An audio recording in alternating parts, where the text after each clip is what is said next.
Welcome to Living Fuel TV. This is KC Craichy. So what did you have for breakfast today?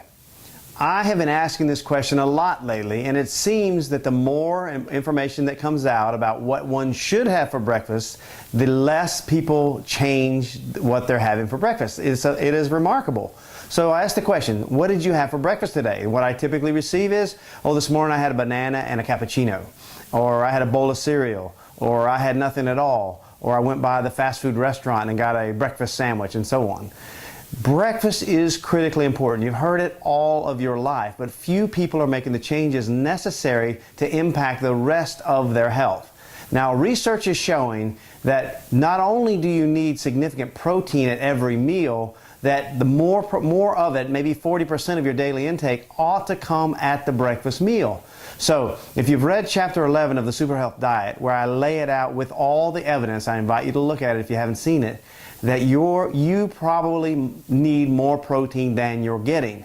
Most people are subscribing to little protein's enough and eating a salad with a little chicken on it, or having a couple eggs for breakfast and that sort of thing, and that's going to cover the protein requirements for the body. But the reality of it is, according to the research, that somewhere between half and all of your body weight, let's just say if you're 150 pounds, 75 grams would be the minimum protein requirement, up to as much as, or even more potentially if you're an athlete, of 1 gram per pound of body weight per day. So in the instance of a 150-pound person, that would be 75 to 150 grams of protein per day. So now if you use that example, 150 grams of protein in a day, and you're thinking about your breakfast meal ought to be at least a third of that, that means you're looking for 50 grams of protein at breakfast. Now each egg has 6 grams of protein. How many of those are you really eating for breakfast? So if you're having a bowl of cereal and a cup of yogurt and a glass of orange juice or a breakfast sandwich, or the things that people typically eat, then you are starving yourself for the necessary protein. Now the 50% protein, which is 75 grams a day on the 150-pound person, that is for a sedentary individual. And if you can move, you need to be moving. There's really no excuse to be sedentary if you don't have a limitation that causes that. So focus on your breakfast meal for now.